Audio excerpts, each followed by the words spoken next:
Hi, everybody. Welcome to Talk with Kiet, where we connect people, ideas, and capital to help make a difference in the world. Today, I am on with Georgie Dickins, speaker, author, and highly sought after C suite coach and trusted advisor in the financial services industry. Georgie and I today will talk about her extensive capital markets career and entrepreneur journey, as well as talk about the key to great leadership from her new book, Stratospheric CEOs. Georgie, welcome to the show. Thank you, Kiet. I'm so excited to be here. And I have to say thank you to our mutual friend, Lance, for making that connection several months ago. Exactly. Thank you, Lance, for now making this happen. And congrats again on the amazing book, which I have a copy of. And if you don't have a copy, please go out and buy one. It's a great book.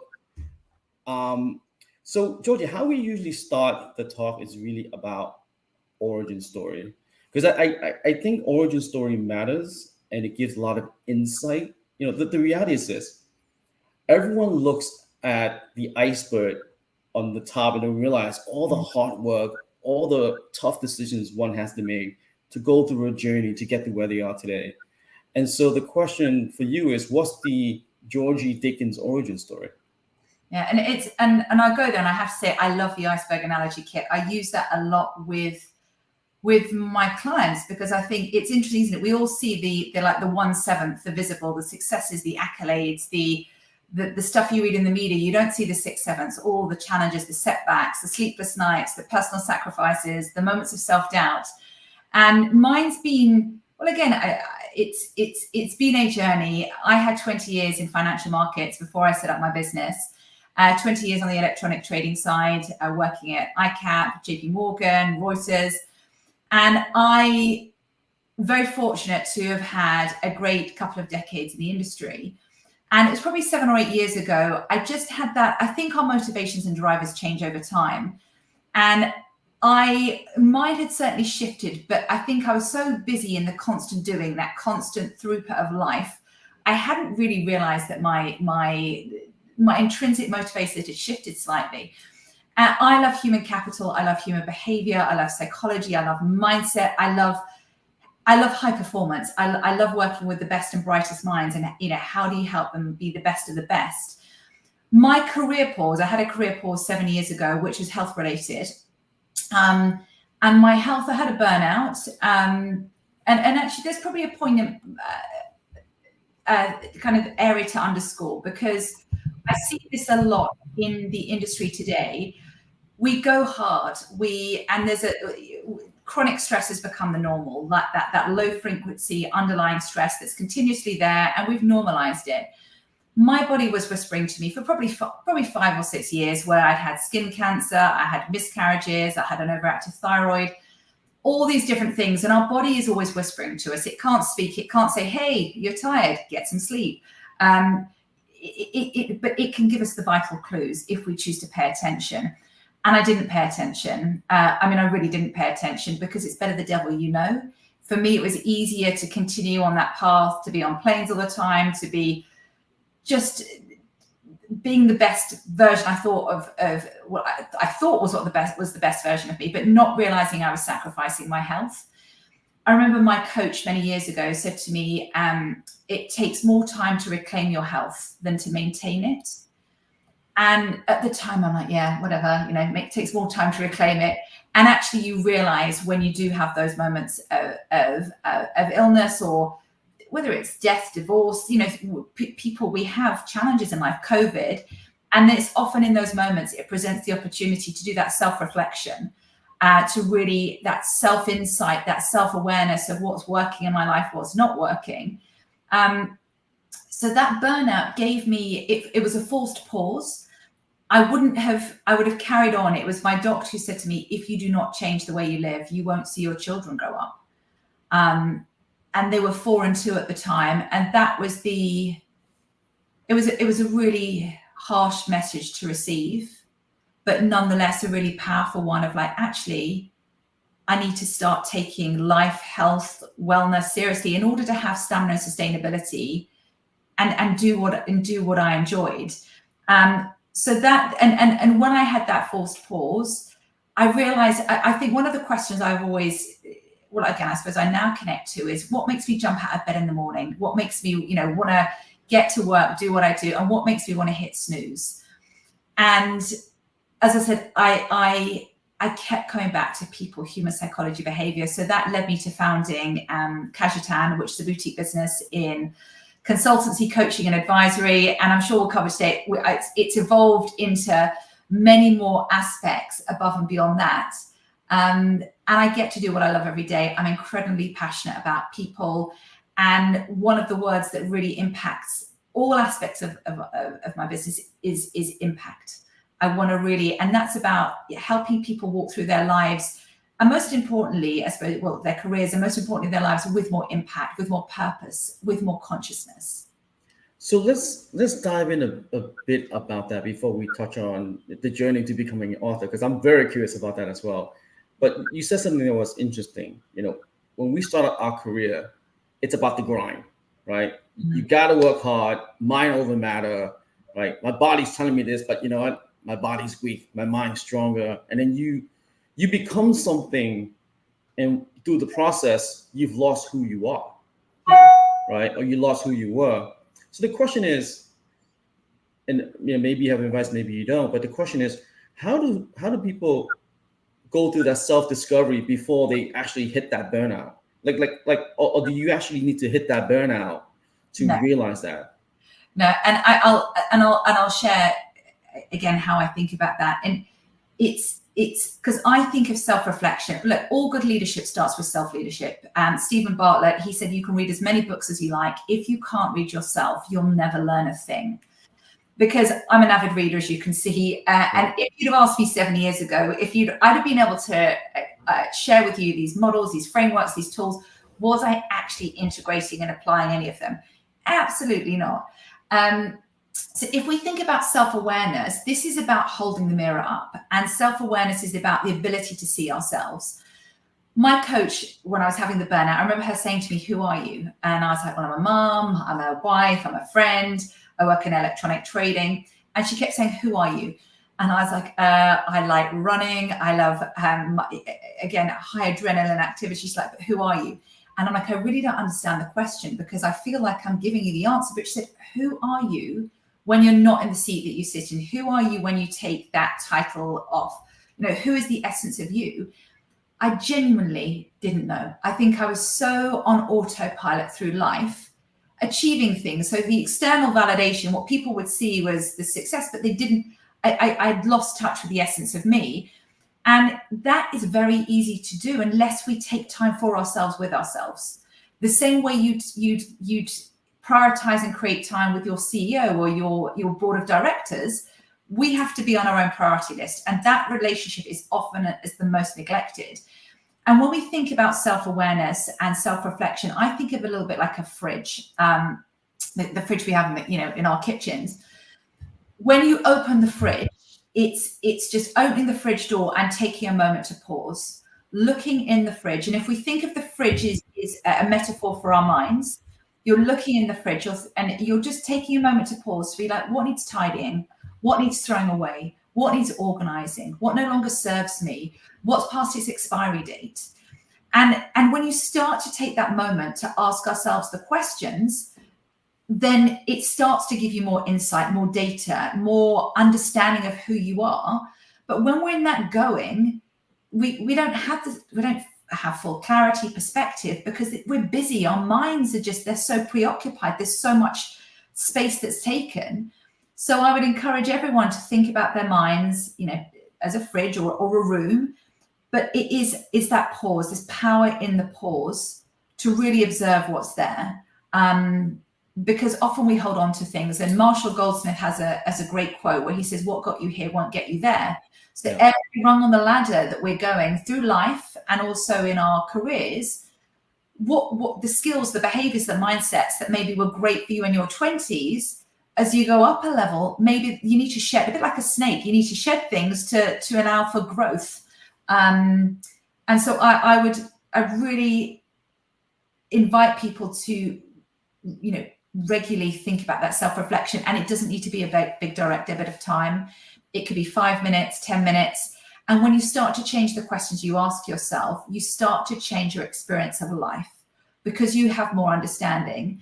And this is about doing it yourself.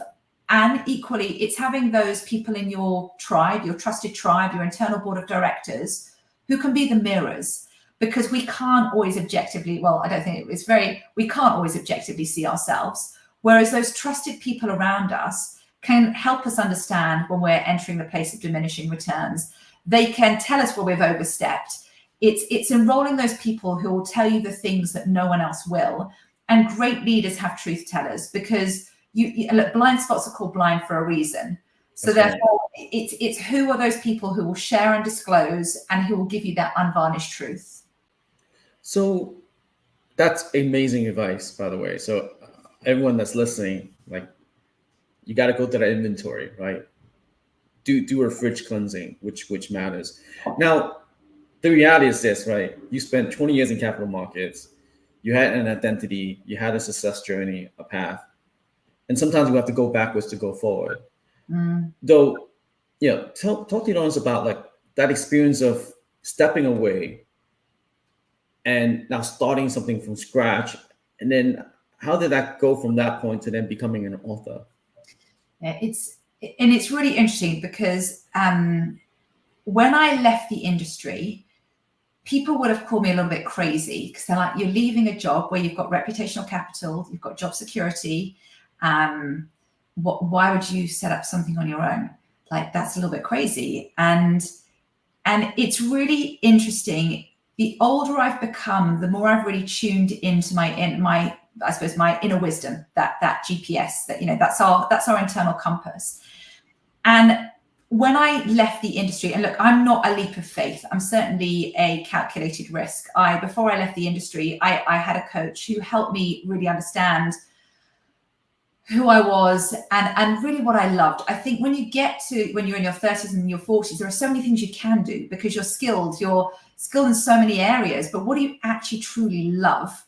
And I've always wanted to follow the joy, follow the passion. And it doesn't mean that it's incredibly hard work. And it doesn't mean I work long hours, but when you do something that you found that you're passionate about, it's just such a different experience of life. And so when I left, I knew I wanted to work with people. I wanted to help people unlock to create their fullest potential, because I think sometimes when I look at the obstacles that prevent people being the very best they can be, and often it's the 6 inches. It's the mind matter.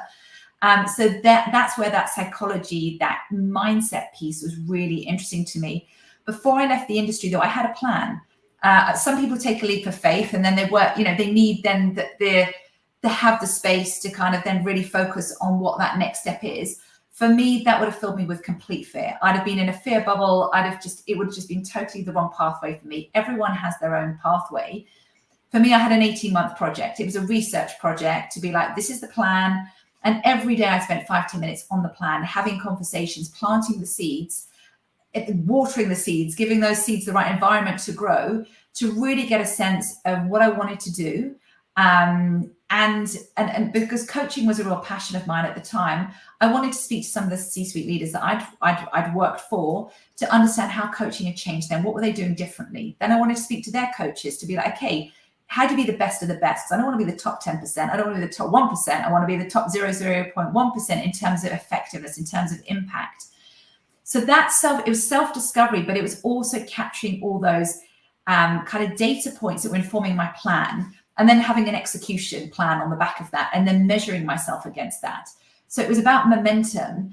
And it goes back to your iceberg analogy, because I think many people looked at me and thought, she left, was in the industry, left the industry, now has this, this great business. But there was so much that went on, on that submerged part of the iceberg. And I started off in coaching and with working with C-suite leaders. And what was really interesting to me, which speaks to your point about why do you write books? I was in a lot of the conversations I had with them, they would drop these golden nuggets, these like gems of wisdom that to me was so profound. So for example, one of the leaders, Henry, shared a quote once where he said, "If it ain't broke, break it." Now, conventional wisdom says, if it ain't broke, don't break it, because that's going to cost you time, that's going to cost you money, like just leave it alone. But his argument was, well, if it ain't broke, break it, which is that gold standard way of saying, let's just do things better, evolve, let's as Lance Hugler, raise the bar. And that like, if it ain't broke, break it, I think a single insight can shift everything for someone. And that those little sound bites that I used to hear, I was like, the world needs to hear these, or the business leaders need to hear them, because I read, as you can see behind me, I read so many books. I'm a huge consumer of leadership material. And yet in my conversations with them, I would hear these sound bites, these lessons, these learnings, and I've never read about them before. It's the stuff they don't teach you as an MBA in an MBA or at business school. And so for me, I felt like, how can I democratize this wisdom, these lessons, these learnings, and make them accessible to a much wider audience? And in doing so, have fun in the process, because it's up leveling me. I'm learning and I'm growing. And I've always loved the ROI, which I refer to as ripple of impact, because it's that ripple of impact and how you can cascade and get these messages to a much wider audience. So that's amazing. You have access to like one of the world's renowned leaders within our industries, right? And I am curious, what are the top key learnings that you've learned from them? And look, not to give out the book, because I think everyone should read the book, but what are some things that you can share with the audience that you've learned, from these titans within our industries?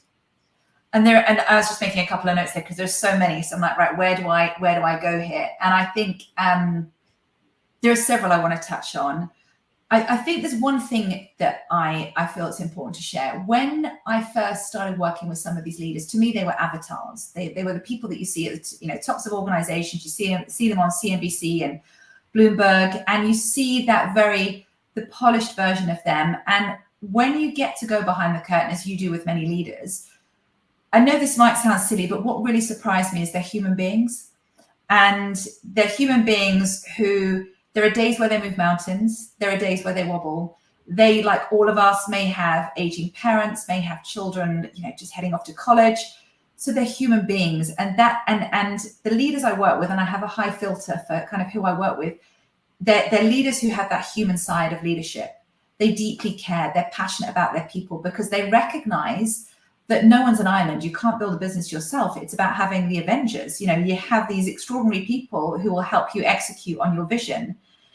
And that piece about the relationship part, I think, is really important to underscore. It's easy. I think of performance currency and relationship currency, which there's a fabulous book by Carla Harris, who was an MD at Morgan Stanley. She introduced me to that term. But performance currency is where you're focused on your KPIs, your objectives. And that's really important and clearly a key focus to make sure you're delivering against expectations. But the relationship currency, that piece is so critical.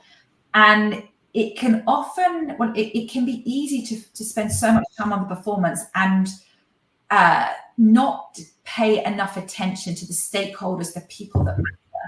And that's one of the key things that certainly was a golden thread that ran between the leaders that are profiled in this book. There is such a heavy emphasis on relationship currency, and that's not time out, that's time invested, building, nurturing relationships, because people are critical to your success of the organization. And behind every product, every trading protocol, every process, behind every success is people. And they're your biggest assets that walk out of the building every day. And so that for me was the first thing about the importance of people. But these are not just words on a piece of paper, or the words you see emblazoned on the wall behind reception. Like, this is lived and breathed. It's woven into the tapestry of their organizations. And I think leaders set the tone. So if you as a leader, as a CEO, you're leading with that focus on the human side of leadership, you're role modeling how you want others to behave in the organization. And I think that sets the tone at a very high level. So relationship currency is certainly one of them. We touched a minute ago on stamina and sustainability in the seat. That doesn't happen by chance. Having the vitality, the rigor if you look at the world around us, we're living in a highly volatile, highly complex world where as a leader, you're having to make decisions in a nanosecond, sometimes with incomplete data. Your organizations are looking to you for calmness, for control, for confidence. When you're navigating some really tough challenges, we've had COVID, the pandemic, wars, geopolitical. And so your energy is so critical. And one leader shared with me, he thinks of his energy like an energy bank account. Now, your energy bank account has debits, of course it does, but it also needs to have credits. And everyone will have a different, everyone's got their own playbook for that in terms of what those credits are. For some people, it might be going for a quick walk at lunchtime. Others, it might be reading a book. Others, it might be making sure they exercise in the morning. We can't neglect those credits. And this is what and the term I just said a minute ago, is one of the leaders said, time for yourself is not time out, it's time invested. It is fuel for the bigger picture. Time with your family, fuel for the bigger picture. And if you don't prioritize that time and fiercely protect it, then others will steal it from you. So I think that number two, I think, is really, really important. And I'm going to give you a third here, which is make time for strategic thinking time. That all the leaders in the book create this, this white space for strategizing. What will world order look like 2, 5, 10 years from now? What will innovation look like 2, 5, 10 years from now? Always looking at the future, because if this is what the future looks like, how do we need to work the present to meet the future? What are the unmet needs of the future? And our diaries can easily get consumed. People can easily take our time, but that time is baked into their diary. In order, and entrepreneurs, they're always thinking that it's never that our brains are close, but it is having that dedicated space. Yeah. Now, do you have a sense of imposter syndrome when you're talking like all these like very famous people? Like, what's going through your mind when like you're whether you're talking to Henry or Lance Ugler or the likes, like, how do you approach them? Like what's going through like mentally when you're talking to them? Yeah, the imposter syndrome has lived with me I'm 46 now, so for 46 years. And what's really interesting when you talk about that confidence, self-doubt, I wrongly assumed in my early career, I thought when you move up the ladder, that self-doubt suddenly dissipates and you master it and you can then show up as your most confident self. And what I realized is even the most accomplished, most successful people, not just in the industry, but artists and sports people, it's the strategies to deal with self-doubt, because you'll never, and I think arguably the more successful you become, that voice can be even louder. Am I as good as I think I am? Well, will they find me out? It can be that nagging voice that can live rent free in our heads. And so for me, before I met both Lance and Henry, I remember being really nervous. But I now have I recognize for me, and this is a personal thing, but when I feel those moments of self-doubt, there's a difference between scary and dangerous. And I think that's really important. If my self-doubt, if my inner critic was to say, don't do it before I'm climbing up Everest without any safety equipment, that's like a really dangerous situation. So if that inner voice is, don't do it, I would absolutely listen to be like, right, okay, I'm just going to take a moment to pause to ascertain if I'm ready. Before speaking to some of the leaders I work with, this is back 4 or 5 years ago now, and again, nervous because I'd pedestalized them. I'd seen them in the industry, I'd seen them on the news, I'd seen them on these press articles, and the nerves were real. But as I said, there's a difference between scary and dangerous. So scary is just, okay, I'm outside my comfort zone. I'm doing something that it's a stretch. But what I've recognized with confidence, confidence it comes from taking action. It's not a prerequisite. And therefore, where I feel that nervous anticipation, as long as it's a scary situation, not a dangerous one, it's like I'm on the right pathway because I'm doing something, I'm stretching, growing. And that's important because that's, again, everyone's has their own experiences, but that for me is where the real juice is, where I'm doing something that I'm evolving, I'm learning, I'm growing.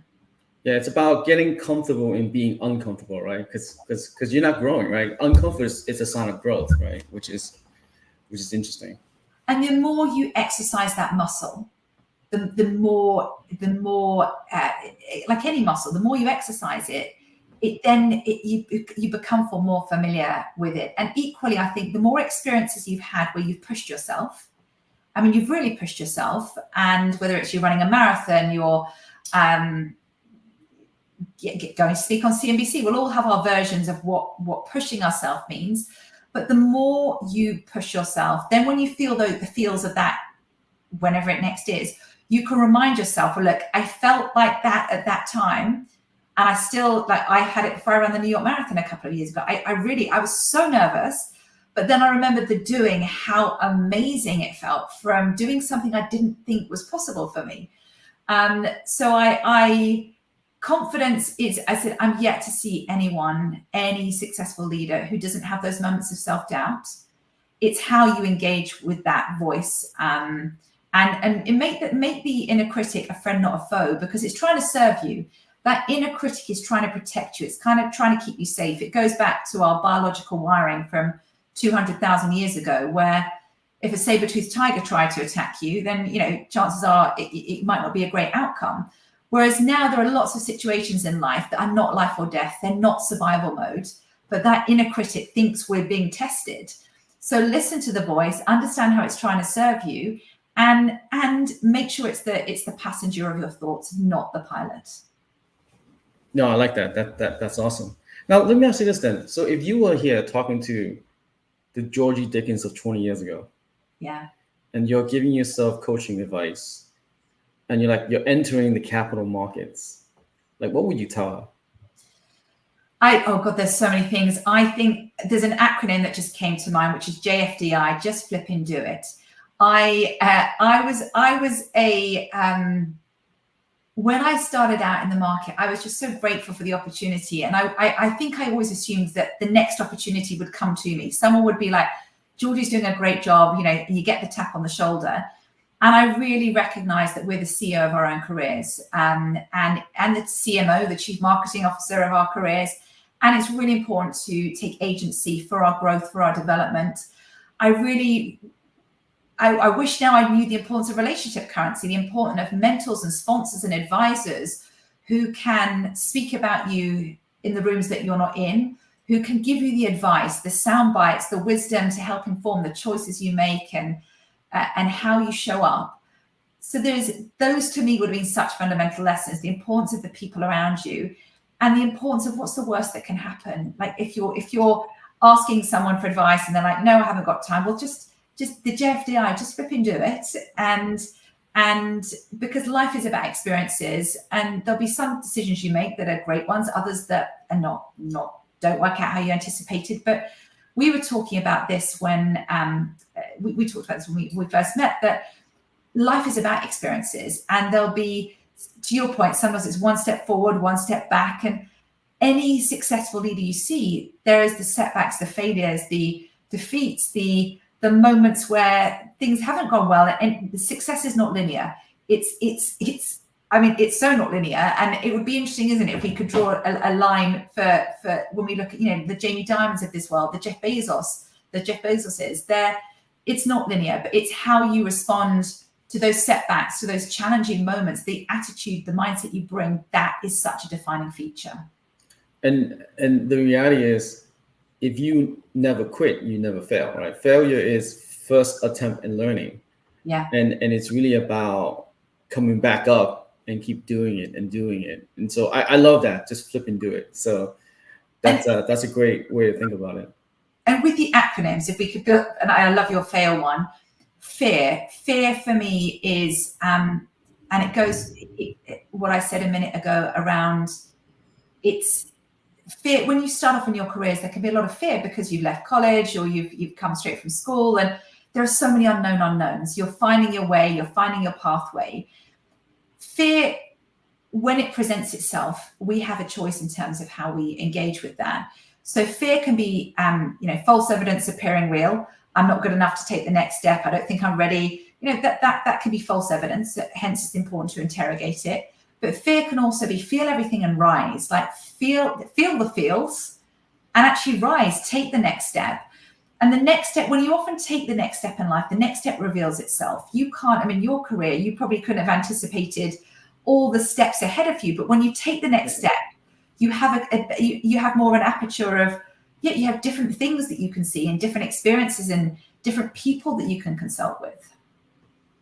No, that's exactly it. And it's really about mindset and thinking, right? And to your point as well is, having the gratitude, not just the good things that happen to you, but even the bad things, right? And it's really about a lot of it is it's really having the right mindset and not be afraid to ask for help, not being afraid to just go do it, right? Like how worse could it get, right? So, but it's funny, I always go through these moments when, I remember when I first, the first time I ever speak in front of a crowd. My hands were shaky. I was nervous, and I remember this. This when I was at IHS Market, right, many years ago. And then I approached the head of HR, and I'm like, I think I have some medical issues. It's like, what are you talking about, medical issue? It's like, look, I was talking in front of a crowd, and I was shaking. I was like, what's going on? Because you were nervous, right? And it was funny. It's like now, people say, wow, Kiet, you're so natural speaking. And it was funny. You and I had the conversation about this. It's like, Kiet, you're a great orator. I'm like, I'm not. I'm actually naturally an introvert. Right? Yeah. Like growing up, I was scared to speak in front of public, in front of groups. I was a very shy individual. But I just well, just do it. Even the way this show was launched, I was thinking about the value of having conversation like we just had. By the way, you gave a lot of amazing insight and nuggets. A lot of people benefit from it. But this show almost didn't happen because I was like, well, how do I do this? How do I go about doing it? And to your point, I said, just flip and do it. So I found a platform called StreamYard. I said, well, I don't have time to edit this, right? I have a lot of stuff to do. Just do it live. And this has been going on for the last 2.5 years, right? And to your advice, and to a lot of people out there, sometimes don't overthink it. Oh, yeah. Thing is, when we start to overthink it would depend. The overthinking, it can be a real energy suck, and that can lead to procrastination. It can lead to us. And I suppose that the key thing is, how do you catch yourself? Because again, it's about being thoughtful, but which is a strength. You want to give thought to it, but it's when it steps into the shadow side, which is then you're overthinking, and then that it doesn't always bring out the best energy. So it's finding that middle ground where you're giving it enough thought, but you're knowing what good enough looks like. And knowing what good enough looks like is incredibly hard. And especially when we look at many of the leaders you and I both work with in the industry, there is why be good enough when you can be perfect? There's this drive and there's that strive, and so it is finding that balance of what does good enough look and feel like. Yeah, no, totally. And then the one thing I want to highlight and talk more about, and you brought this up, that is finding your own board of directors, right? And really getting your sounding board. The question for you is, at what stage of your career, how important is it to actually find a coach? Yeah, well, and it's interesting. I think with coaching, some people have that at different stages. They're going, there's something they're working on. They're taking the next level at work, career transition. I'm going to pivot away from coaching to talk about the board of directors piece, because I think everyone should have an internal board of directors, the same way that the New York, companies that are listed on the New York Stock Exchange or your NASDAQ, these companies have boards of directors. And in that board of directors, you can have a coach, but a coach could also be a friend. But it's no one is an island. We all need support, help, advice, advocacy, champions, cheerleaders, as we kind of go through our journey. And we can be so busy in our roles that we don't always invest in building that board around us. And I think that is critical. And when I look at certainly the leaders profiled in the book, they have an extraordinary group like an internal board of directors, as they do for their company board of directors, because you don't know what you don't know. So this is about having people around you who will be your truth tellers, who'll be the advocates, where you can say the things you don't get to elsewhere.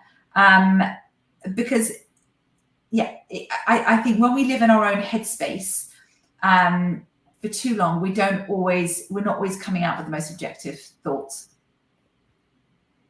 Great advice. So yeah, and it's and I would definitely encourage people with the internal board of directors to have a mirror to help you identify your blind spots, to help you.